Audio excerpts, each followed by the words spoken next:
नमस्कार. जय जय रघुवीर समर्थ. ब्रह्मानंदं परमसुखदं केवलं ज्ञानमूर्तिं द्वन्द्वातीतं गगनसदृशं तत्त्वमस्यादिलक्ष्यम् एकं नित्यं विमलमचलं सर्वधी साक्षिभूतं भावातीतं त्रिगुणरहितं सद्गुरुं तं नमामि. आपणा सर्वांचे दासबोध चिंतनिका या वर्गामध्ये सगळ्यांचं स्वागत आहे. मी मृणाल कुलकर्णी. तर आपला दशक 19वा शिकवण नाम निरूपण या शिकवण नाम हा चालू आहे. तर आज आपण समास 7वा यज्ञ निरूपण आणि समास 8वाचं चिंतन ऐकणार आहोत. तर पहिलं चिंतन मांडणार आहेत त्या म्हणजे सौ प्राजक्ता श्रौती, समास 7वा. यांची आपणा सर्वांना नव्याने ओळख करून द्यायला अजिबातच नको. आपल्या समूहाची ही धुरा अत्यंत यशस्वीरित्या पेलणाऱ्या, आपल्याला वेळोवेळी वर्गाची आठवण करून देणाऱ्या, रेकॉर्डिंग पाठवणाऱ्या आणि आपल्या आचार्यांशी कोऑर्डिनेट करणाऱ्या या आपल्या ॲडमिन आज या समासाचे चिंतन मांडणार आहेत. तर आपल्या समाजामध्ये असा समज दृढ झाला आहे की ज्यांनी सर्वसंग परित्याग केला आहे त्यांनीच अध्यात्माचा अभ्यास करावा. पण श्री समर्थांच्या मते हा समज मोठा गैरसमज आहे. प्रपंच हा होत राहतो आणि परमार्थ हा करावा लागतो. सत्य आणि परमार्थ यामधील ताल आणि तोल नीट सांभाळता आला पाहिजे. तर असाच आपला तो यज्ञ निरूपण समास आहे. तर मी विनंती करते की तिने आपल्या चिंतनास प्रारंभ करावा.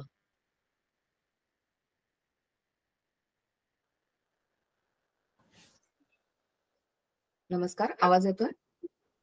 हो, येतोय.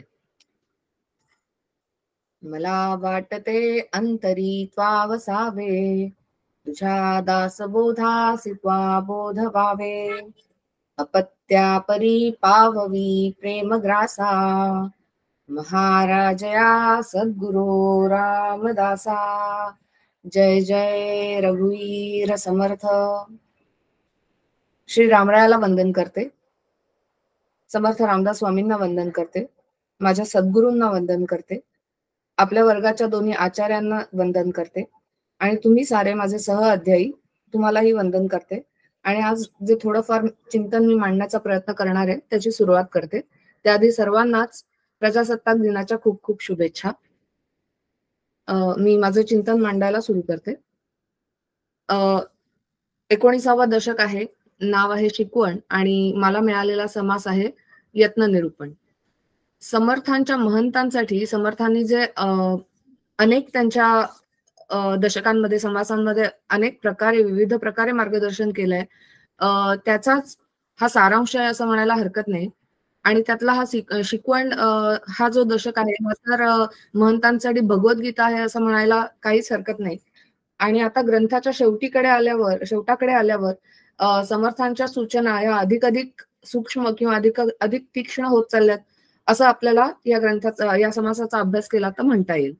समाजाकडे आपण पाहिलं तर समाजामध्ये 2 प्रकारची माणसं असतात, अज्ञानी असतात किंवा आत्मज्ञानी असतात. अज्ञानी माणसांच्या आयुष्याचं ध्येय एवढंच असतं की त्यांना वासना पूर्ती करायची असते, वासनांची तृप्ती करायची असते जी कधीच होत नाही आणि त्याच चक्रामध्ये ते अडकून राहतात. आणि काही अज्ञानी लोक मात्र असे असतात की ज्यांना आता या वासनांपासून मुक्ती हवी असते, त्यांना मोक्ष हवा असतो, त्यालाच आपण मुमुक्षु किंवा साधक म्हणतो. या मुमुक्षु किंवा साधकांचं ध्येय खरं तर आत्मज्ञानी होण्याचंच असतं. पण त्यांच्यामध्ये तसंच आत्मज्ञानी लोकांमध्ये सुद्धा 2 प्रकारची माणसं आपल्याला बघायला मिळतात किंवा प्रकार आपल्याला बघायला मिळतात. काही साधक जे असतात किंवा काही साधक जे असतात त्यांना लोकसंग्रह करण्याचा हव्यास असतो किंवा आवड असते असं म्हणता येईल. आणि काही मात्र अतिशय अलिप्त, लोकसंग्रह न आवडणारे असे साधक असतात. जे लोकसंग्रह आवडणारे साधक असतात त्यांना लोकप्रबोधन करता येतं. त्यांच्या माध्यमातनं समर्थांनी अशा महंतांच्या माध्यमातनं प्रबोधन करून घेतलं. जे आत्मज्ञानी असतात, जे सद्गुरू असतात, ते अशा लोकसंग्रह करणाऱ्या त्यांच्या शिष्यांमार्फतच लोकप्रबोधन करून घेत असतात. पण हे सगळं करताना जर साधक तेवढ्या ताकदीचा, तेवढ्या अधिकाराचा, तेवढ्या तयारीचा नसेल तर आत्मानुसंधान सुटण्याची शक्यता असते. आणि आपण दुसऱ्या बाजूला बघितलं की ज्यांना लोकसंग्रहाचा हव्यास नाहीये, ज्यांना लोकांमध्ये मिसळायला आवडत नाही, ते कदाचित त्यांची वैयक्तिक साधना करून मोक्ष लवकर मिळू शकतील, पण त्यांच्या सद्गुणांचा काहीच उपयोग नाही, कारण ते समाजाभिमुख नाहीयेत.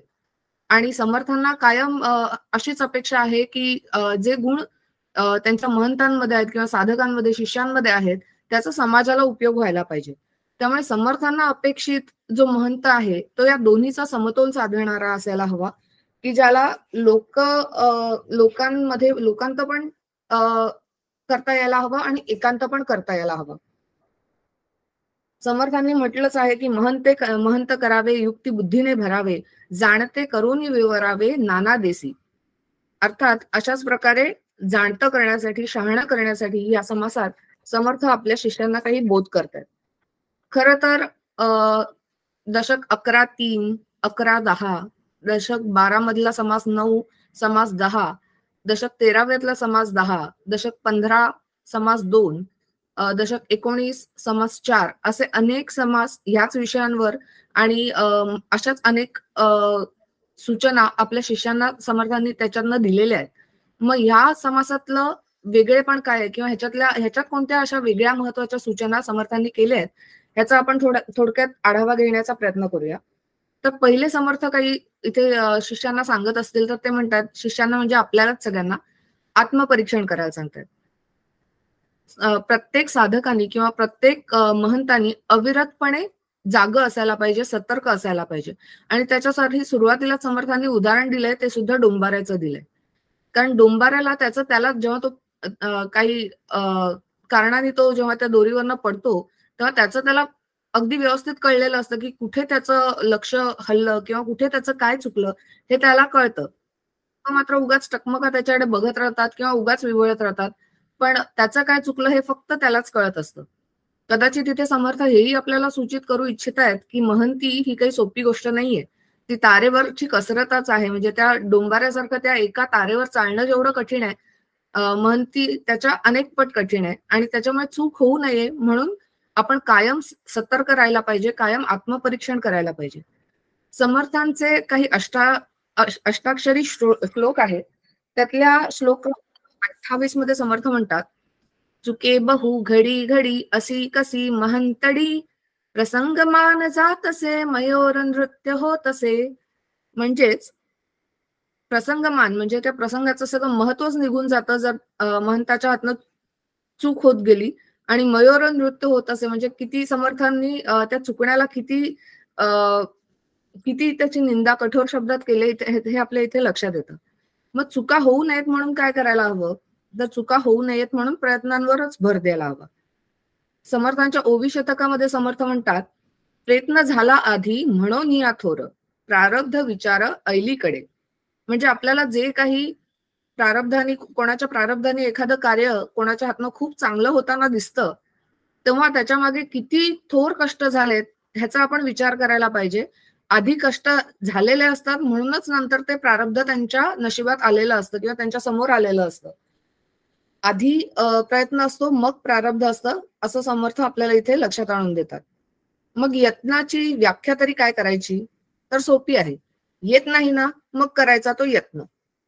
यत्नाला जोपर्यंत आपल्या समाधानाजोगी आपल्याला कोणती गोष्ट करता येत नाही तोपर्यंत करायलाच हवं.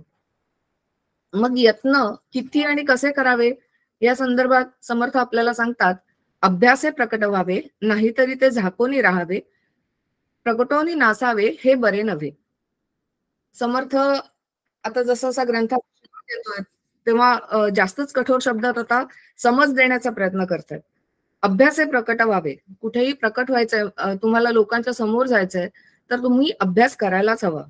मग किती अभ्यास केला तर पुरतो, तर अभ्यास असा कधी संपतच नसतो, तो कायम करण्याचा व्यासंग असावा लागतो. समर्थांनी पहिल्याच ओळीत म्हटलंय की कथेचे घमंड भरोनी घ्यावे आणि निरूपणी विवरावे, उणे पडोची नेदावे कोणी एक विषयी.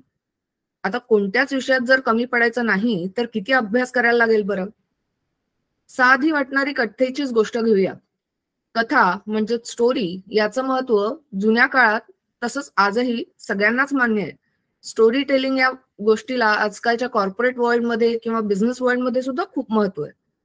असं म्हटलं जातं, stories are scientifically proved to get a person's attention and a powerful way to build lasting connections with your audience. हे इंग्रजीमध्ये सांगितलं की किती पटतं नाही लगेच. आणि पुढे एक आणखीन वाक्य आहे, there is no greater power on this earth than a story. आणि मग जर ती कथा हरिकथा किंवा रामकथा असेल तर तिची पॉवर किती असेल. आणि मग इथेच समर्थ त्यांच्या काव्यप्रतिभेतनं म्हणतात, अरबी फिरवणार तो कैसा असावा. जर साधी स्टोरी टेलिंग करायची असेल तर एवढी काळजी घ्यायला लागते, तर जर रामकथा आणि हरिकथा करायची असेल तर तो किती तयारीचा महंत असायला पाहिजे. महंतावर इथे किती मोठी जबाबदारी आहे हेच समर्थ अधोरेखित करतायत. त्याच्यामुळे त्याचा व्यासंग मोठाच असायला हवा. आणि मग व्यासंग मागे काहीतरी प्रेरणा असावी लागते. आपण म्हणतो ना, मोटिवेशन लागतं. मग ते मोटिवेशन काय असायला पाहिजे. तर कधीही लोकसंग्रहाचा हव्यास किंवा प्रतिष्ठेची इच्छा, लोकेशना, कीर्ती हवीशी वाटणं, स्वतःची वैयक्तिक महत्वाकांक्षा, ह्या प्रेरणा आपल्या व्यासंगाच्या मागे असता कामा नये. आणि तसं झालं तर काय होतं ह्याचं वर्णन समर्थ 7वे ओवीत करतात की शिष्य विकल्पे रान घेतो, गुरु मागे मागे धावतो. म्हणजे आपलं म्हणणं शिष्याने मान्य करावं ह्यासाठी किंवा शिष्याने शंका विचारल्या तर गुरु त्याच्या मागे मागे जायला लागतं गुरुला, अशी अवस्था होते असं समर्थ 7व्या ओवीत म्हणतात. ह्याच्याच उलट जर व्यासंगामागची प्रेरणा किंवा महंताच्या जबाबदारी मागची प्रेरणा जर गुरुआज्ञा असेल तर, कारण महंते महंत करावे म्हणजे आपल्यावर टाकलेली जबाबदारी ही आपल्या गुरूंनी, आपल्या आचार्यांनी किंवा आपल्या श्रेष्ठांनी केलेली आज्ञाच असते. आणि जर ती अशी आज्ञा असेल तर ते आपल्याला पूर्णतः ओळखून असतात. आपल्यातल्या सर्व गुणांची त्यांना चांगली कल्पना असते. अर्थात त्यांच्या आज्ञेने सुरू केलेली जर महंती असेल आणि त्यासाठी जर आपण व्यासंग केला तर त्याचे साईड रिझल्ट म्हणून आपल्याला कदाचित प्रतिष्ठा, कीर्ती हे सगळं मिळू शकेल, पण ते ध्येय असता कामा नये हे इथे लक्षात घ्यायला पाहिजे. साधकाचं ध्येय फक्त ज्ञानी होणं, परमात्मा स्वरूप होणं, स्वतःचं खरं स्वरूप जाणून घेणं हेच असायला पाहिजे. जर साधक या ध्येयाविषयी जागरूक असेल तर तो सतत आत्मपरीक्षण करेल व सुधारण्यासाठी प्रयत्न करत राहील. परमपूज्य डॉक्टर काका त्यांच्या क्लिनिकमध्ये एक पाटी लावायचे नेहमी आणि आपल्या परिवारातील अनेक जणांकडे ती पाटी आहे. त्याच्यावर लिहिलं आहे, कोण आहेस, काय करत आहेस, लक्षात आहे ना. ही इतकी महत्वाची पाटी आहे आणि ह्याच्यावरनं कळतं की फक्त महंतासाठी नाही, प्रत्येक साधकासाठीच हे आत्मपरीक्षण खूप आवश्यक आहे. आणि या समासात समर्थांनी ते अधोरेखित केलंय. जर मी मूळचा कोण आहे याचे सतत भान ठेवायचा प्रयत्न आपण चालवला तर इतरांच्या प्रतिक्रियांचे तरंग आपोआप उठायचे कमी होतात किंवा बंद होतात. चिडचिड होणं बंद होतं किंवा लोकांमधले दोष प्रकर्षाने दिसत नाहीत किंवा आपल्याला त्यांच्याकडे कानाडोळा करता येतो. आपण अशा अपेक्षांनी बांधून जात नाही आणि अंगात ईश्वर शरणागतीमुळे आलेली तितिक्षा बांधते. तितिक्षा म्हणजे सहनम सर्व दुःखानाम अप्रतिकार पूर्वकम किंवा चिंता विलापरहितम सा तितिक्षा निगद्यते, असं विवेक चूडामणी या ग्रंथात आपल्याला सांगितलं जातं की जिथे आहे ती घडलेली अनुकूल किंवा प्रतिकूल परिस्थिती आहे ती आनंदाने किंवा ईश्वरावर पूर्ण श्रद्धा असल्यामुळे, ईश्वरावर पूर्ण विश्वास असल्यामुळे तो करेल ते माझ्या हिताचंच आहे असं म्हणून कोणत्याही प्रकारचं दुःख किंवा विलाप न करता जी केली जाते ती तितिक्षा. म्हणजे त्याच्यात शोषण्याचं किंवा सहन केल्याचं दुःख नाही, कोणत्याही प्रकारची नकारात्मकता नाही, ती तितिक्षा. आणि या सगळ्या बरोबरच सर्वत्र ईश्वरच प्रत्येक रूपात आहे हा विवेक सुद्धा जर मी कोण आहे याचं भान राहिलं तर आपल्याला करता येईल. आणि या विरुद्ध समाजात अति मिसळल्यामुळे जर आपलं आत्मानुसंधान सुटलं आणि पुन्हा देहबुद्धीने आणि अहंकाराने डोकं वर काढलं तर काय होतं याचं समर्थ वर्णन करतात. आशाबद्ध क्रिया येईन नाही चातुर्याचे लक्षण, ते महंतीची भणभण बंद नाही. म्हणजेच देहबुद्धी किंवा अहंकार वरती आला तर जी महंती होते ती पीडादायक महंती असते. आता याच्या पुढे मात्र समर्थ थोडे कठोर शब्द वापरून शिष्यांना समज देतात.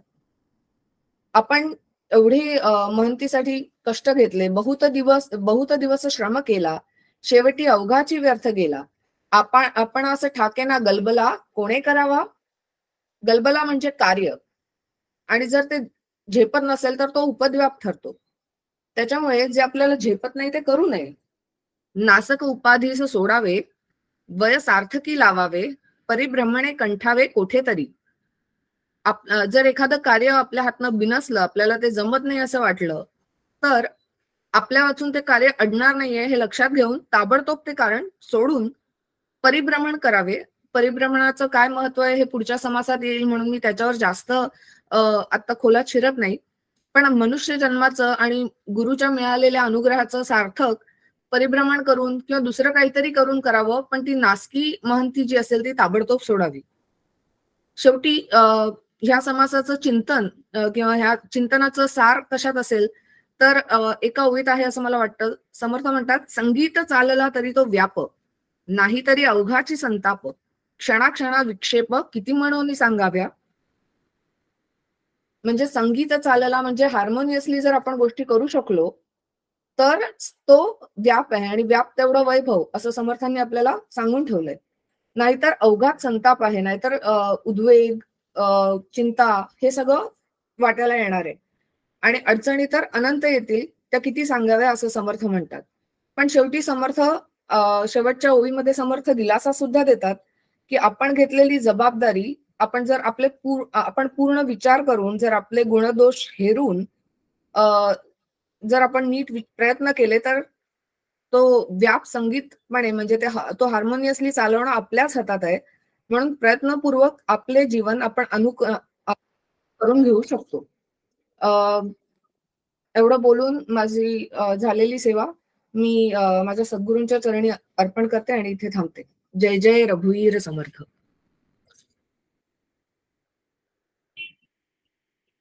खूप छान प्राजक्ता. छान अभ्यास पूर्ण झाला, एकदम चिंतन. खूप वेगवेगळ्या ग्रंथांचा आधार घेतलास. छान झालं चिंतन. आता पुढचा समास आहे 8वा, उपाधी लक्षण निरूपण. म्हणजे महंताने महंती करण्यासाठी जो व्याप मांडलेला असतो त्याला उपाधी असे म्हणतात. तर हा समास या समासाचे चिंतन आपल्या समोर मांडणार आहेत डॉक्टर आरती पाटील. आरती पाटील यांचा सुद्धा परिचय नव्याने करून द्यायला नको. ज्या पद्धतीने ते अतिशय अभ्यासपूर्ण सूत्रसंचलन करतात, तर त्या सूत्रसंचलन करण्याऐवजी ते आज आपले अभ्यासपूर्ण चिंतन आपल्या सर्वांसमोर मांडणार आहेत. तर मी आरतीताईंना विनंती करते की त्यांनी आपल्या चिंतनास प्रारंभ करावा. नमस्कार, येतो आवाज? हो, येतोय. शुकासारखे पूर्ण वैराग्य ज्याचे, वसिष्ठापरी ज्ञान योगेश्वराचे, कवी वाल्मिका सारिखा मान्यायसा, नमस्कार माझा सद्गुरु रामदासा.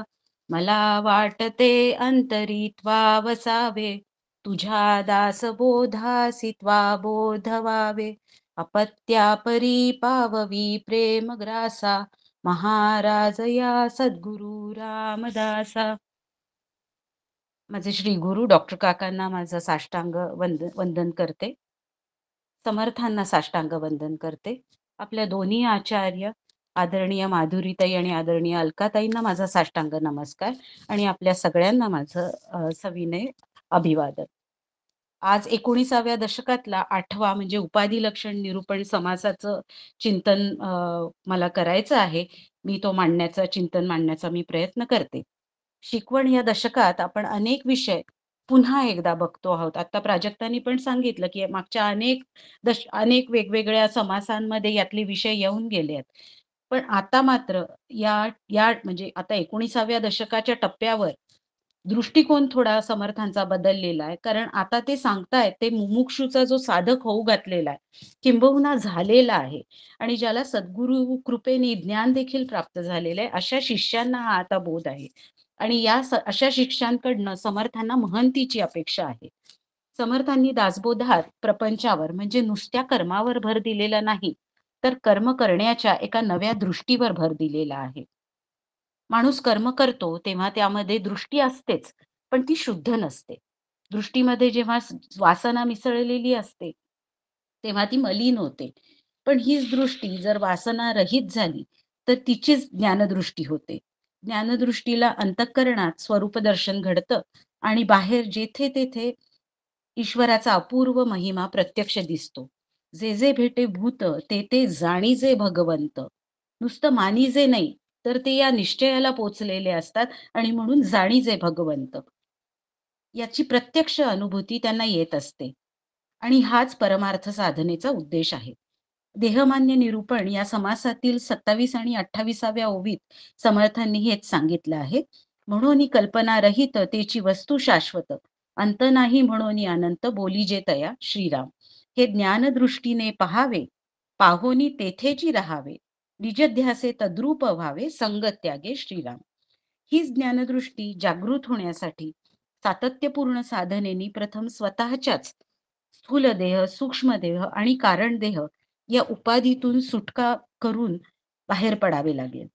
त्याचा निराश करण्याची कला एकदा साधता आली, तरच समर्थांना अपेक्षित असलेली ज्ञानदृष्टी प्राप्त होऊ शकेल. यासाठी सर्व कल्पना, प्रतिमा, संशय, विकार, विचार बाजूस सारून रोज थोडा वेळ तरी स्वतःमध्ये बुडी मारायची कला शिकावी लागते. डॉक्टर काका यालाच रोज एकदा तरी आत्मवारी करावी असं म्हणतात. या आत्मवारीचीच परिणिती देहबुद्धी ते आत्मबुद्धी होण्यात आहे. आत्मबुद्धीने देह व अंतःकरण ईश्वराने भरून जाते आणि मग डोळे झाकून स्वतःमध्ये बघावे तर विलक्षण आत्मदर्शन होते आणि डोळे उघडून जगाकडे बघावे तर अनंत वेशांनी आणि रूपांनी नटलेलं अद्भुत ईश्वर दर्शन होतं. अंतर्यामी असलेल्या ईश्वराचा असा अनुभव आल्यानंतर जिकडे तिकडे तोच ओतप्रोत आहे असा दिव्य अनुभव येतो. निसर्गाच्या, त्यातील मनुष्य प्राणी, इतर प्राणी, वनस्पती, माणसांचे सुद्धा निरनिराळे स्वभाव धर्म या साऱ्या विविधतेमागे दडलेल्या या ईश्वराच्या अद्भुत आविष्कारामागचे मूळ तत्व पाहून ते जाणून मन आश्चर्याने उन्मन होणं हा श्री समर्थांच्या अध्यात्माचा विलास आहे. सामान्य माणूस ईश्वराला विसरून देहाचा होऊन जगतो आणि चंचळाच्या पसाऱ्यात अडकल्याने ईश्वराच्या निकट जाता येत नाही आणि मग सुखदुःखाचे तडाखे झेलत राहतो. अशा सर्वसामान्यांना योग्य ती दिशा दाखवण्यासाठी त्यांना आनंदाचा मार्ग दाखवण्याचं कार्य महंतांनी करावे लागतं. ते प्रभावीपणे करण्यासाठी प्रथम स्वतःच्या उपाधीतून बाहेर पडले पाहिजे आणि नंतरच त्यांनी महंतीचा व्याप मांडावा असा सल्ला समर्थ देतात. या व्यापालाही समर्थ उपाधीच म्हणतात. अशा प्रकारच्या महंतीसाठीची मार्गदर्शक तत्वे हे डूज अँड डोंट्स याचा विचार समर्थांनी या उपाधी लक्षण समासात केला आहे. अनेक गोष्टींचा पुनरुच्चार, द्विरुक्ती आपल्याला आढळते. मागेच होऊन गेलेल्या अनेक विषयांचं रिपिटेशन आहे, पण यातून त्या मुद्द्यांचं महत्व अधोरेखित होतं. कुठल्याही कारणाने त्या मुद्द्यांकडे दुर्लक्ष होऊ नये हा समर्थांचा कटाक्ष दिसतो. समाजामध्ये वावरताना निरनिराळे गुण असणारे लोक आढळतात. पहिल्या 1 ते 7 ओव्यांमध्ये याच गुणांचे थोडक्यात वर्णन केलेले आहे. भ्रमण केल्यानेच निरनिराळ्या स्वभावाचे विविध गुणांचे लोक समाजात आहे हे समजते. काही प्रपंचात राहूनही अनासक्तपणे तो करतात. संसाराच्या चांगल्या वाईट घटनांनी त्यांच्या अंतःकरणातील समाधानाला, शांतीला बाधा येत नाही.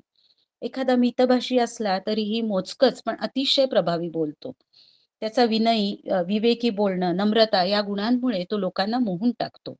एखादा उत्तम गायक असतो, वादक असतो, तर कुणी न्याय, नीतिशास्त्र अशा विविध विषयांमध्ये प्रावीण्य प्राप्त केलेला असतो. एखाद्याला सहजपणे नवनवीन विषयांचं आकलन होतं. एखादा एकाच वेळी अनेक भाषांवर प्रभुत्व मिळवू शकतो. अगदी सहजपणे नवीन भाषा आत्मसात करू शकतो. एखादा खूप पराक्रमी असतो. खेळाडू, नटनट्यांसारखे कलाकार त्यांच्या क्षेत्रातल्या कामगिरीमुळे चटकन लोकप्रिय होतात. पण अशा अनेक गुणांचा एकाच व्यक्तीत समुच्चय मात्र अगदी क्वचितच आढळतो आणि अशा व्यक्तींकडे मग लोक आपोआपच आकर्षित होतात आणि महंतपण जणू ईश्वरी नियोजन असल्याप्रमाणे त्यांच्याकडे चालून येते. या महंतांकडे या निरनिराळ्या गुणांबरोबरच गुणग्राहकता देखील अंगी असणे महत्वाचे ठरते. आपल्या आजूबाजूच्या समाजातील लोकांमधले गुणवंत ओळखून त्यांच्या गुणांचा नेमकेपणाने वापर करण्याचं कसब महंतांच्या मूळ कार्याला फार मोठा हातभार लावणारं ठरतं. मोठमोठे उद्योगपती एवढा मोठा कारभार यशस्वीपणे सांभाळतात तो अशाच इतर कर्तबगार लोकांच्या भरोशावरच. समर्थांनी एवढे 1100 मठ स्थापन केले आणि त्यांचं अतिशय उत्तम व्यवस्थापन करण्यासाठी असेच कर्तबगार मठाधिपती हेरून त्यांच्यावरती जबाबदारी सोपवून आणि त्यातूनच त्यांना हे साधलं होतं. योग्य त्या व्यक्तीकडे योग्य ती जबाबदारी सोपवणे, इतरांकडून काम करवून घेणे, हाही फार मोठा आणि महत्वाचा गुण समाजात नेतृत्व करण्यासाठी आवश्यक असतो.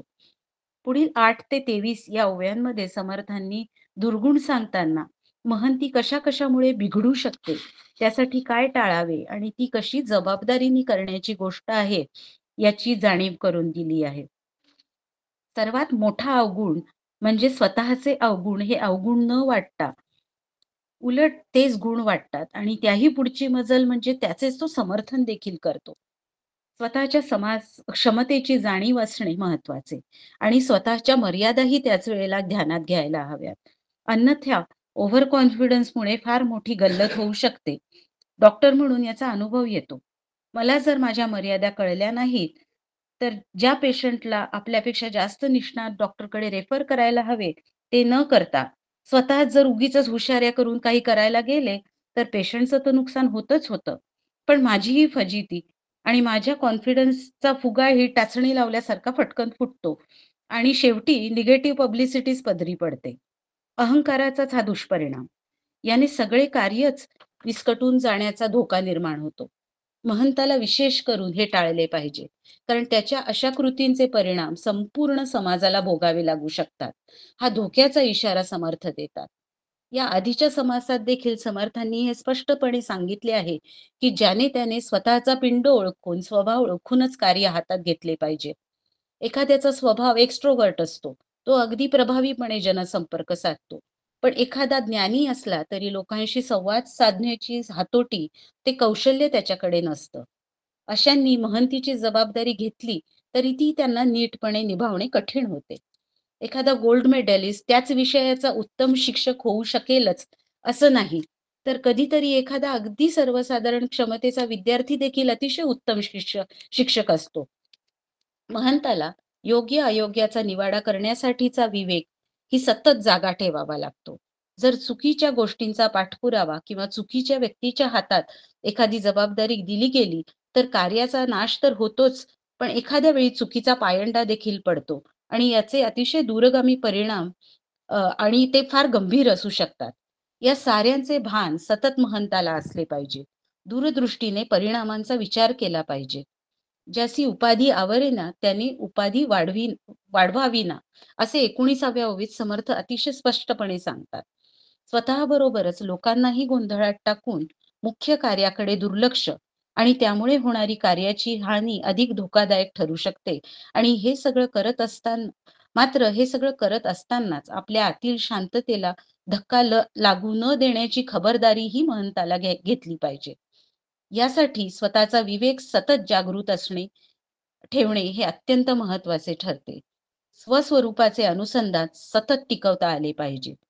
जीवाची उपाधी स्वतःवर आपण लादून घेतली आणि खऱ्या आनंदापासून आपण वंचित राहतो. 25व्या ओवीत समर्थ म्हणतात, शुद्ध विश्रांतीचे स्थळ ते एक निर्मळ निश्चळ, तेथे विकाराची सकळ निर्विकार होती श्रीराम. आत्मस्थिती सांभाळण्याची कवायत करणे साधायला हवे. आत्म्याला कुठलीच उपाधी नाही आणि त्यामुळेच तो सुखदुःखाच्या परे आहे. ही अवस्था येण्यातच खरे सुख आहे, आनंद आहे.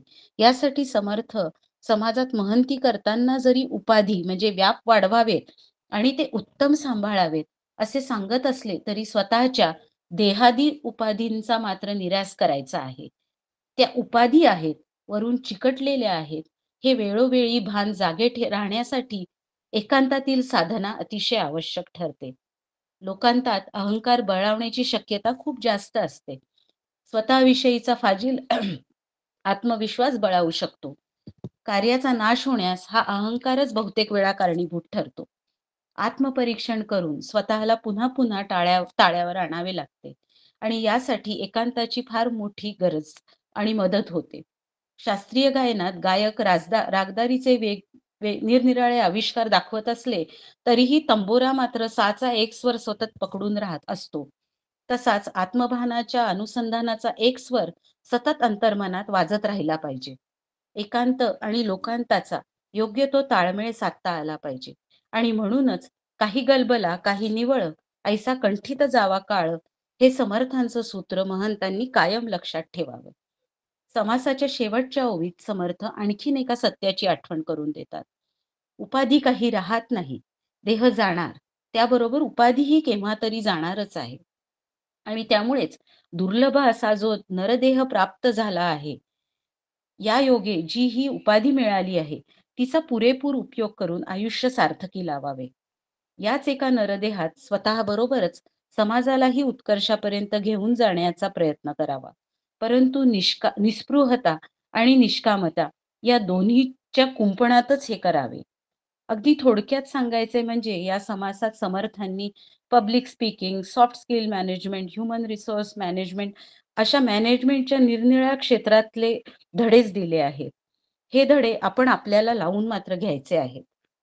स्वतःबरोबरच आपल्याही हातून स्वतःबरोबरच समाजातही थोडंफार योगदान देण्याची क्षमता आम्हाला श्री गुरूंनी द्यावी अशी त्यांच्या आणि समर्थांच्या चरणी प्रार्थना करते. मला जसं शक्य झालं तसं चिंतन मांडण्याचा प्रयत्न केला. मी हे चिंतन समर्थांच्या चरणी अर्पण करते आणि वाणीला विराम देते. जय जय रघुवीर समर्थ. खूप छान आरतीताई, खूप सुंदर. की म्हणजे काय तर आत्मस्थिती हीच मुख्य मानून आपले समाधान अखंड टिकवून ठेवावे. कारण प्रत्येक जन्मात मनुष्य शरीर मिळेलच अशी खात्री नाही. खूप छान सुंदर अभ्यासपूर्ण चिंतन झालं तुमचं. मी माधुरीताईंना विनंती करते, माधुरी मावशींना, की त्यांनी आम्हाला हे करावं, मार्गदर्शन करावं. जय जय रघुवीर समर्थ. समर्था परिघासा आम्हास देती, स्वये कष्टुनी प्रेम पानास्त्रवीती. अखंडी भ्रमंती तयांच्या पदाला, नमस्कार काका आपुल्या पदाला. जय जय रघुवीर समर्थ. परमपूज्य डॉक्टर काकांना साष्टांग नमस्कार करते, समर्थांना साष्टांग नमस्कार करते, आदरणीय अलकाताईंनाही सादर नमस्कार करते आणि आपल्या सगळ्या साधक बंधू भगिनींना सुद्धा अत्यंत विनम्र अभिवादन करते आणि चिंतनाला प्रारंभ करूया. खरं पाहिलं असता प्राजक्ता आणि आरतीताई या दोघींनी सुद्धा त्यांचे त्यांचे जे समास होते त्या समासाला इतकं सुंदर चिंतन प्रगट केलेलं आहे की मला सुद्धा आता प्रश्न पडला की मी आता काय बरं बोलू. कारण खरंच सांगण्यासारखं असं काहीही राहिलेलं नाही. पण तरी सुद्धा थोडासा विचार पाहण्याचा प्रयत्न करूया की सातत्याने समर्थांनी हे जे आपल्याला आम्हाला सातत्याने महंती कशी करावी या संदर्भामध्ये जे काही निरूपण केलेलं आहे, तर त्या निरूपणाला एक त्यांना जे अपेक्षित आहे तशा प्रकारचं त्या ठिकाणी स्वतःचाही आधी काय करायचंय तर कल्याण साधायचं आहे आणि आपलं कल्याण साधताच साधकाने शक्य होईल तेवढं जेवढं समाजाला वर नेता येईल या दृष्टीने सुद्धा प्रयत्नशील व्हायचं आहे. आणि ते प्रयत्नशील होत असताना सातत्याने कुठल्या गोष्टी टाळाव्या आणि कुठल्या गोष्टी सातत्याने सांभाळाव्या हे दोन्ही समर्थ सांगायला विसरत नाहीत.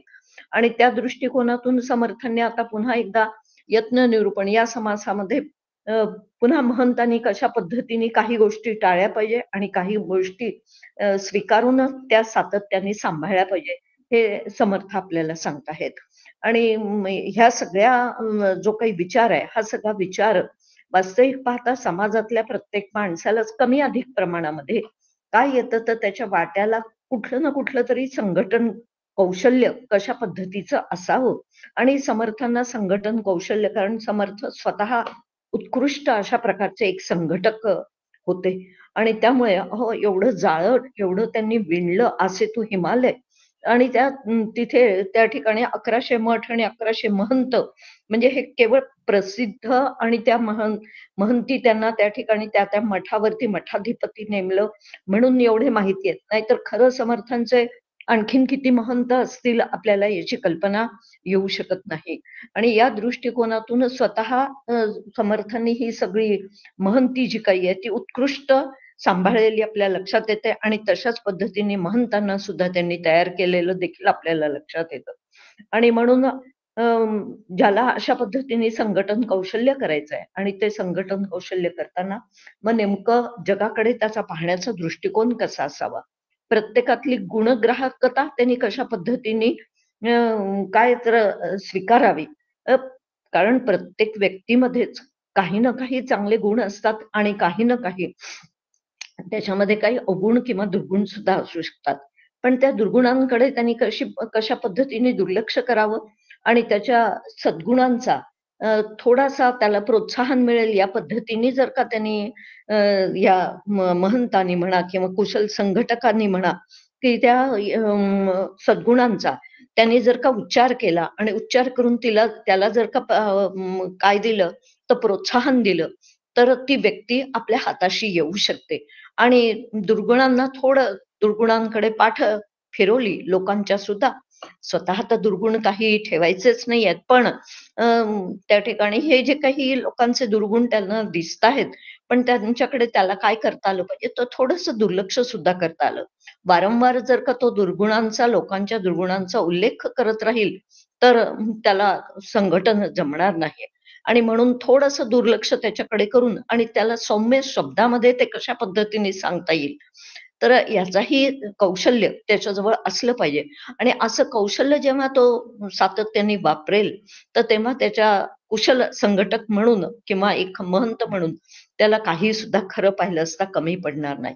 आणि त्या दृष्टिकोनातून समर्थांनी आपल्याला या समासामध्ये सातत्याने मार्गदर्शन आपल्याला केलेलं दिसत आहे की साधारणतः महंता कुठे कुठे कमी पडतोय, कुठे अपयशी होतोय, कुठे त्याला सातत्याने जागोजागी कष्ट होत आहेत याचा विचार सुद्धा सातत्याने इतर लोक सुद्धा करत असतात. आणि त्याची जाणीव सुद्धा या महंताला असली पाहिजे की आपण कुठे कमी पडतोय, आपल्याला त्या ठिकाणी कुठे अपयश येत आहे, मग त्या अपयश येणाऱ्या गोष्टीमध्ये आपण कशा पद्धतीने यश संपादन जर करायचं असेल तर आपण कसं वागलं पाहिजे, काय वागलं पाहिजे, एकांतात थोडंसं आत्मपरीक्षण त्यांनी केलं पाहिजे. आणि आत्मपरीक्षण करून आपल्या सुद्धा ज्या काही होणाऱ्या चुका आहे किंवा समर्थांनी एका ठिकाणी अशा पद्धतीने म्हटलेलं आपल्याला दिसतं की महंताजवळ हा एक गुण असलाच पाहिजे आणि तो म्हणजे चटक लावून सोडावे. समर्थांची एक ओवी आहे त्याच्यामध्ये समर्थ असं म्हणतात, चटक लावून सोडावं. लोकांना चटक लावून सोडता आलं पाहिजे. सोडावं याचा की त्यांच्या अंतःकरणामध्ये आता पुन्हा केव्हा ऐकायला मिळेल, आता पुन्हा केव्हा ऐकायला मिळेल, अशा पद्धतीने विचार जो काही आहे तो त्या ठिकाणी सतत. पण या महंताच्या अंतःकरणा मात्र त्यांनी एकदा त्यांना चटक लावली की त्यांचा विचार करायचा नाही आहे. नाहीतर लोकेशना जी काही आहे ती लोकेशना निर्माण होण्याची शक्यता नाकारता येऊ शकत नाही. आणि म्हणून कारण जो अशा पद्धतीने हरिकथा करतो त्याच्या सगळेच लोक पाया पडतात आणि केवळ पाया पडल्यामुळेच आपण फार काही मोठे झालेलो आहोत असा एक भ्रम निर्माण होण्याची शक्यता किंबहुना आपल्याला सगळं काही साधलेलं आहे असं वाटण्याची शक्यता सुद्धा नाकारता येऊ शकत नाही. आणि म्हणून तो विचार सुद्धा महंतांनी तिथे केला पाहिजे की स्वतःला सातत्याने सांभाळलं पाहिजे. हरिकथा करत असताना, निरूपण करत असताना लोक खाय प्यायला घालतात, लोक काय मग आणखीन काही पैसा अडका सुद्धा देतात, वस्त्र सुद्धा देतात. म्हणजे अशा पद्धतीने जेव्हा त्याचा उदो केला जातो, नावलौकिक वाढतो, तेव्हा तर त्याला आणखीन स्वतःला सांभाळण्याची जबाबदारी त्याच्यावरती येऊन पडते. अशा पद्धतीने जेव्हा तो काही करत असतो तर तेव्हा त्या महंताला एकांतात जाऊन आपण कोणाकोणाला दुखवलेलं आहे हेही पाहता आलं पाहिजे आणि कोणाकोणाला सुखावलेलं आहे हेही त्याला पाहता आलं पाहिजे. स्वतःचं आत्मपरीक्षण तर त्याला करताच आलं पाहिजे. आणि त्याचबरोबर म्हणजे ना आपण चुकून का होईना आपल्या तोंडातून काहीतरी शब्द निघून गेला आणि आपण त्यांना दुखवल्या गेलं, मग अशा लोकांना पुन्हा आपल्याच संघटनेमध्ये सामील करून घेण्यासाठी त्यांना मग त्या ठिकाणी थोडंसं अंजारून गोंजारून त्यांची स्तुती करून त्यांना काय तर पुन्हा त्यांच्यातला आत्मविश्वास सुद्धा जो आहे तो वाढवताही आला पाहिजे. आणि ज्यांना आपण अशा पद्धतीने दुखवलेलं आहे त्यांना पुन्हा सांभाळण्याची जबाबदारी महंतावरती येऊन पडते आणि ती त्याला तशा पद्धतीने सांभाळता आली पाहिजे. किंवा ज्यांना ज्यांना आपण सुखवलेलं आहे, तर आता जे काही इतर लोक आहेत, तर त्यांच्या इकडे थोडंसं आपल्याला लक्ष देता यावं या दृष्टीने सुद्धा महंतांनी, म्हणून जे आता आरतीताईंनी सुद्धा सुंदर शब्दामध्ये खरं पाहिलं असता तो समाज सुद्धा अतिशय उत्कृष्ट असा समाज आहे, समास समर्थांनी उपाधी लक्षणाचा सुद्धा सांगितलेला आहे. आणि म्हणून तो पाहताना सुद्धा आपल्या लक्षात येतं की आपण जी काही उपाधी आपल्या ईश्वरी योजनेनुसार आपल्या वाट्याला महंतपणाची उपाधी जी काही आलेली आहे, तर ती महंतपणाची उपाधी सुद्धा त्यांनी सांभाळली तर पाहिजेच, कारण त्या ईश्वरी योजनेनुसार किंवा गुरु आज्ञेनुसार ते कार्य त्याच्या वाट्याला आलेलं आहे आणि म्हणून ते तो उत्कृष्टरित्या सांभाळायचंच आहे. पण ती उपाधी स्वतःला मात्र लावून घेता उपयोगाची नाही. उपाधी तर राहावे, पण उपाधी तर सापडू नये, असं सुद्धा एका ठिकाणी समर्थ असं म्हणत आहेत की उपाधी विणं कामा नये, उपाधी शिवाय असू नये आणि उपाधी विणं कामा नये, अशा दोन्ही पद्धतीने समर्थांनी एका ओवीमध्ये सांगितलेलं आहे. आणि म्हणून मग त्या ठिकाणी की उपाधी तर आपण करायची आहे, महंतपणाची उपाधी वाट्याला आलेली आहे, ईश्वरी योजनेनुसार आलेली आहे आणि ती ईश्वरी योजना समजूनच त्यांनी ती केली पाहिजे आणि त्यात आपण गुंतत नाहीये ना, याचा सुद्धा त्यांनी सातत्याने अभ्यास केला पाहिजे. सांगण्याचं तात्पर्य एकच आहे की आरतीताईंनी सुद्धा या उपाधी लक्षणाचा अतिशय सुंदर आढावा, ज्याला म्हणतायत पूर्ण समासाचा आढावा, अतिशय छान पद्धतीने घेतलेला आपल्या लक्षात येतो आहे. दोघींचंही चिंतन अतिशय सुंदर झालेलं आहे आणि या दृष्टिकोनातूनच समर्थ या महंताला कशा पद्धतीने वेगवेगळ्या पद्धतीने सातत्याने मार्गदर्शन करतात हे आपल्याला दिसून येतं. आणि जोपर्यंत त्याच्याने ती उपाधी व्यवस्थितरित्या सांभाळली जाते तोपर्यंत त्यांनी त्या उपाधीमध्ये राहावं आणि जेव्हा केव्हा त्याच्या त्या उपाधीतून त्याला काय होत राहील तर कंटाळा येईल, त्या उपाधीचा सुद्धा कंटाळा येईल. तर पुष्कळदा आपण पाहतो की अनेक संत मंडळी जे आहेत, आता स्वतः डॉक्टर काका आपणहून कुठेही प्रवचनाला जात नाहीत, काही करत नाहीत, उपाधीतून ते काय झाले तर त्यांनी बाहेर स्वतःला काढून घेतलेलं आहे. पण त्या ठिकाणी त्यांच्याकडे जर का कोणी विचारायला आलं तर मात्र तेवढ्याच आपुलकीने ते सगळ्यांशी बोलतात आणि सगळ्यांना मार्गदर्शन करताना आपल्याला दिसतात. म्हणजे त्या ठिकाणी की कशा पद्धतीने हळूच अलिप्त सुद्धा त्यातनं कसं होता आलं पाहिजे, हे स्वतः आपल्या डॉक्टर काकांच्या वागणुकीतून आणि डॉक्टर काकांच्या या सगळ्या चरित्रातून आपल्याला दिसतं की सातत्याने साधारणतः मग जे लोक येत आहेत त्यांच्याकडे विचारायला, प्रश्न विचारायला येतात, काही शंका विचारायला येतात, त्यांचं समाधान करण्याचे कौशल्य देखील त्यांच्या जवळ तर आहेच आहे, पण त्या ठिकाणी की अलिप्ततेने कसं राहायचं हेही सुद्धा ते आपल्याला एक धडा घालून देत आहेत, पाठ घालून देत आहेत. आणि या दृष्टीने सुद्धा महंतांनी म्हणजे एक अतिशय उत्कृष्ट उदाहरण आपल्या डोळ्यासमोर आहे आणि त्या दृष्टिकोनातून कसं अलिप्त राहावं, म्हणजे उपाधीत राहून सुद्धा अलिप्त कसं राहता येतं याचा वस्तुपाठ म्हणजे आपले डॉक्टर काका आहेत. सांगण्याचं तात्पर्य एकच आहे की अशा पद्धतीने हा सगळा विचार समर्थांनी अतिशय उत्कृष्ट पद्धतीने सांगितलेला आहे.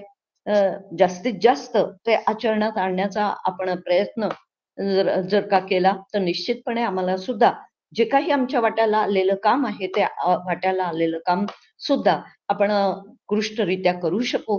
फक्त हे समर्थांनी सांगितलेले सगळे उपदेश किंवा काही नियमावली जी काही समर्थांनी आपल्याला घालून दिलेली आहे, तर ही नियमावली सुद्धा आम्हाला सांभाळता यावी अशी समर्थांच्या चरणी प्रार्थना करते आणि झालेलं चिंतन समर्थ चरणी, सद्गुरूंच्या चरणी समर्पित करून वाणीला विराम देते. जय जय रघुवीर समर्थ. धन्यवाद माधुरी मावशी. मी आदरणीय अलका मावशींना विनंती करते की त्यांनी आम्हाला उद्बोधन करावे म्हणून. जय जय रघुवीर समर्थ. परमपूज्य डॉक्टर काकांच्या चरणी सादर वंदन, समर्थांना वंदन, मधुरितांना वंदन, श्रोते तुम्ही जगदीशमूर्ती सगळ्यांना सप्रेम अभिवादन. चिंतन सुरू करू. खरं छान सांगितले. प्राजक्ताचाही विषय अप्रतिम सुंदर झाला, आरतीताईंचाही विषय झाला छान. अतिशय सुस्पष्टता विचारांची दोघींच्याही ह्याच्यामध्ये आहे कारण दोघे काकांच्या अनुभूतीत असल्यामुळे काकांचं बरंच श्रवण झालेलं आहे. माधुरीताईंनी तर नेहमीप्रमाणे खूप छान समजावून सांगणं हे जे काय ते सांगितलं. मगाशी माधुरीताई म्हणाल्या तसंच आहे की सांगण्यासारखं काही नाही, पण तरी पण थोडं चिंतन करू आपण. म्हणजे काय राहिलेलं काही वाटतंय की बाबा याच्यामध्ये आणखीन काय हवं, तर तेवढं सांगते. बाकी काय जे सांगितलंय ते सगळं उत्तमच आहे. पूर्ण आपण जर समाज बघितला तर समर्थांनी महंतांसाठी लिहिलेला आहे आणि त्यामुळे नेमकं काय करावं काय नाही असं जेव्हा समर्थ म्हणतात तेव्हा महंतांच्यासाठी विधी आणि निषेध काय काय आहेत एक दंडकच घालून दिलं. त्यांनी पाळायचे विधी कोणते आणि काय ते निषेध कोणते हे जरी त्यांनी सांगितलं तरी समर्थांना नक्की माहिती आहे की प्रत्येक महंत हा त्याच्या गुणानुसारच वागणार आहे. कारण प्रत्येकाचं वागणं का तसं आहे, एखाद्याला रजोगुणाप्रमाणे काहीतरी करावंसंच वाटतं. हे का? कारण अंतरी धावे स्वभावी बाहेर. याचा अर्थ प्रत्येक एक महंत एक वेगळी काकांच्या भाषेत म्हणजे एक वेगळी केस आहे आणि त्यामुळे नेमकं त्यांच्याकडे गुणांचा अभाव असू शकतो. मग अशा गुणांचा अभाव असणाऱ्याने महंतांनी काय करायचं त्यांच्यासाठी केलेलं मार्गदर्शन या ठिकाणी पुष्कळ खूप छान दिलेलं आहे.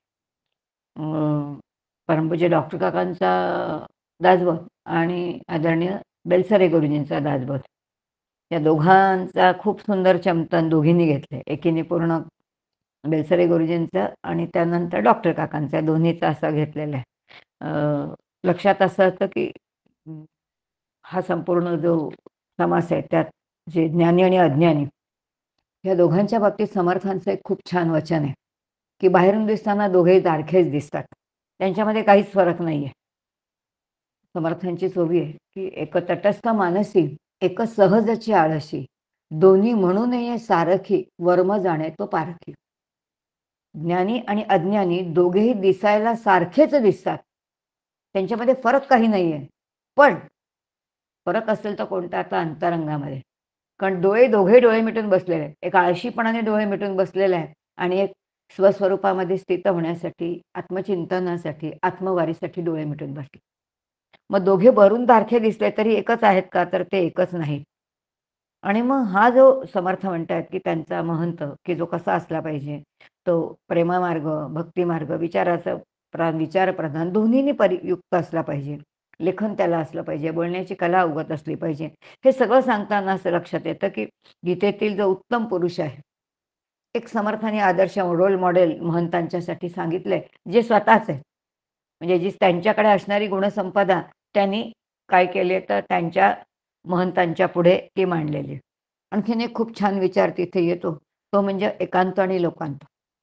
एकांत साधकाने जे आहेत ते जे साधक होऊ घातले त्यांनी एकांत साधला पाहिजे आणि जे सिद्ध आहेत ते लोकांतात गेले पाहिजे.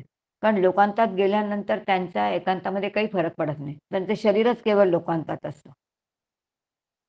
हा विचार सांगितला आणि मग आता आरतीताईंनी जसं सांगितलं की समर्थांचं जे जीवन सूत्र आहे, काही गलबला काही निवळा ऐसा कंठित जावा काळ. प्रत्येक साधकाने निवळीमध्ये याचा अर्थ आपली रोजीरोटी जीवन सगळं कुटुंबियांच्या बरोबर आहे, पण आत्महितासाठी काहीतरी निवळ म्हणजे ध्यानाला बसलं पाहिजे, एकांतामध्ये गेलं पाहिजे. जोपर्यंत एकांतामध्ये जात नाही तोपर्यंत लोकांतामध्ये गेल्यानंतर एकतत्वामध्ये अंतःकरणाच्या वृत्तीचा अंत होत नाही. हे सगळं सांगत असताना हे पण समर्थांची एक ओवी खूप सुंदर आहे. ज्या ओवीमध्ये ते म्हणतात, जिकडे जग तिकडे जगन्नायक कळलं पाहिजे.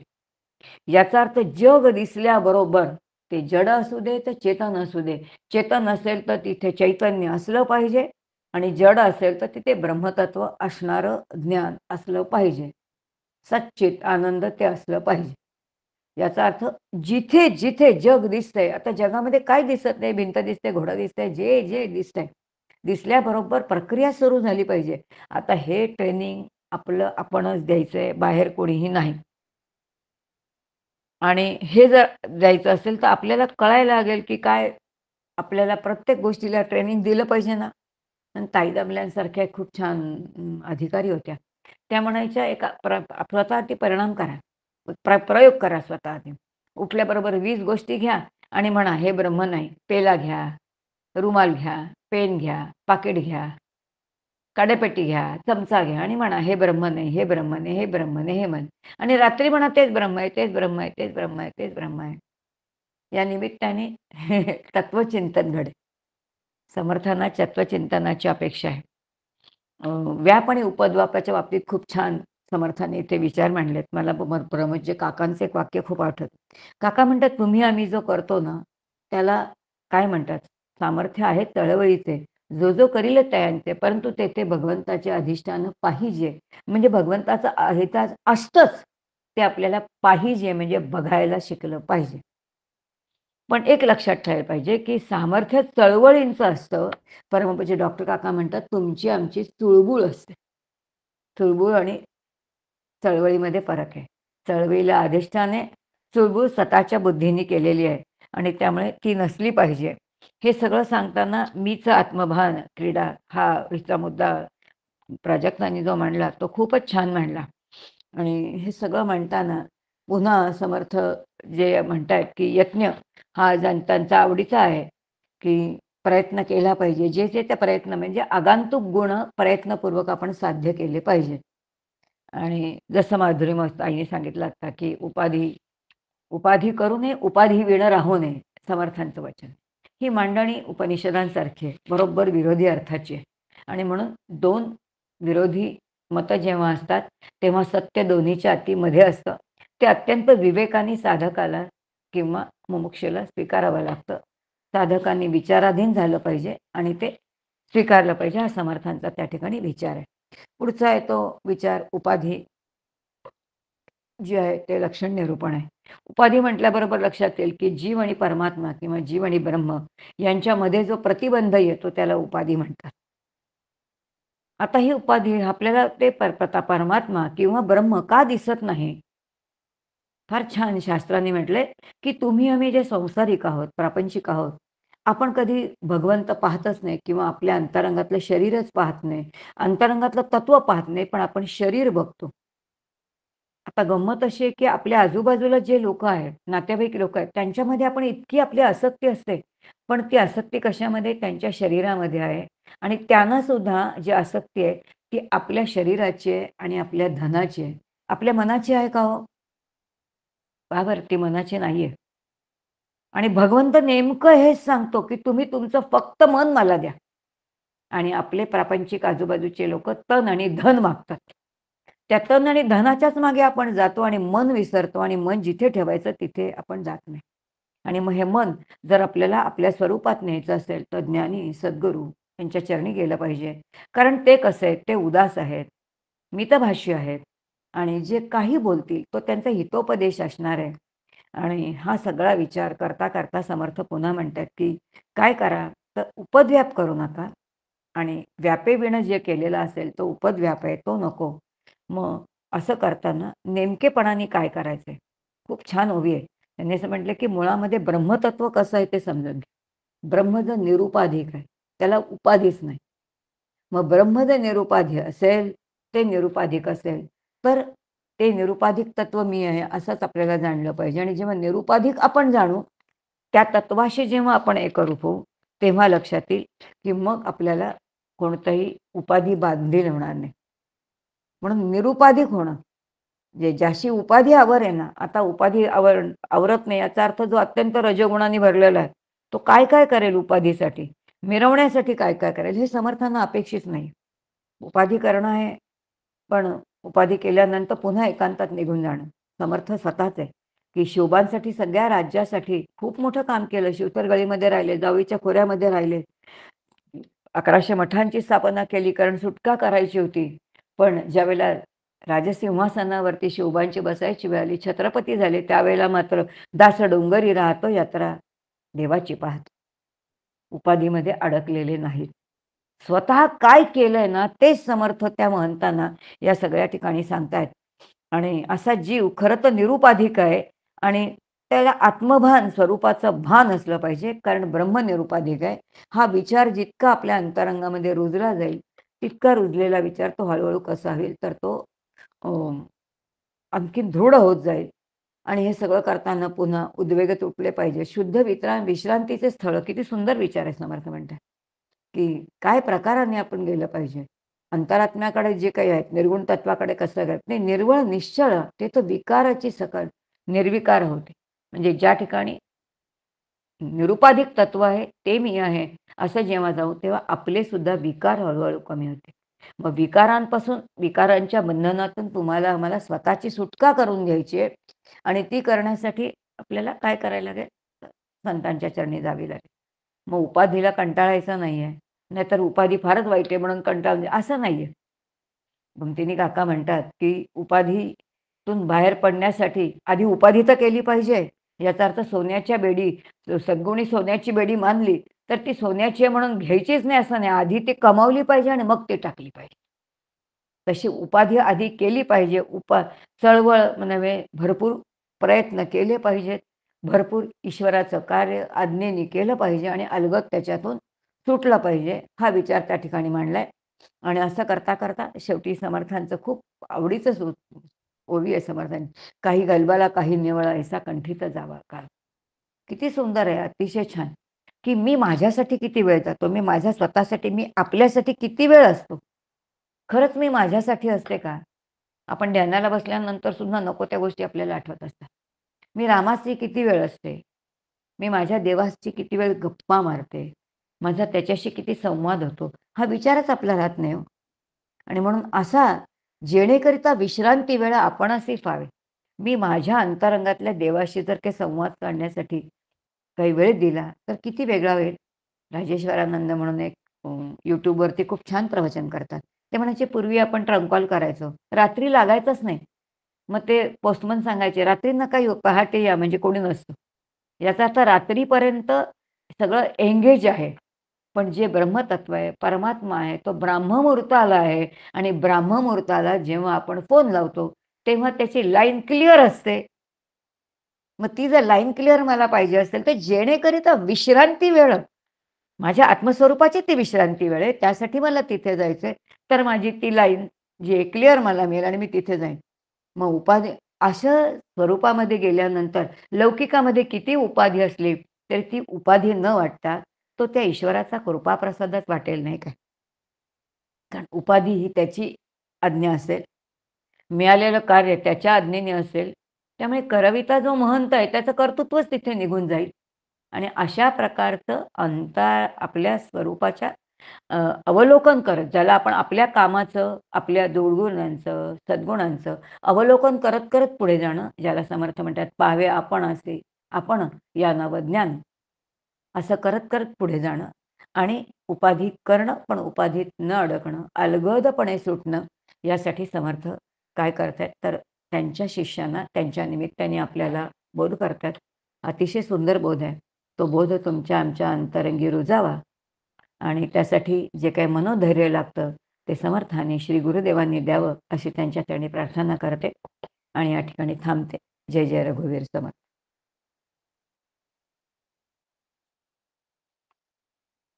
धन्यवाद अलका मावशी.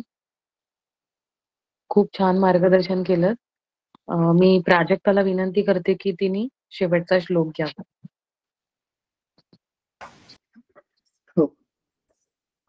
भावी पूर्ण कृपा गुरो मजपरी प्रार्थित भावे तुला वारी सर्व अधिष्टने निलया संमोह जो वाढला अज्ञानांध जनांचे मुक्त करुणी शांतीपदी वैसवी विनती हीच असे न मागत दुजे भक्ती तुझी ही हवी. सद्गुरुनाथ महाराज की जय. जय जय जय जय रघुवीर समर्थ. हरि ओम. जय जय रघुवीर समर्थ. जय जय जय जय जय रघुवीर समर्थ. रघुवीर समर्थ. जय जय रघुवीर समर्थ.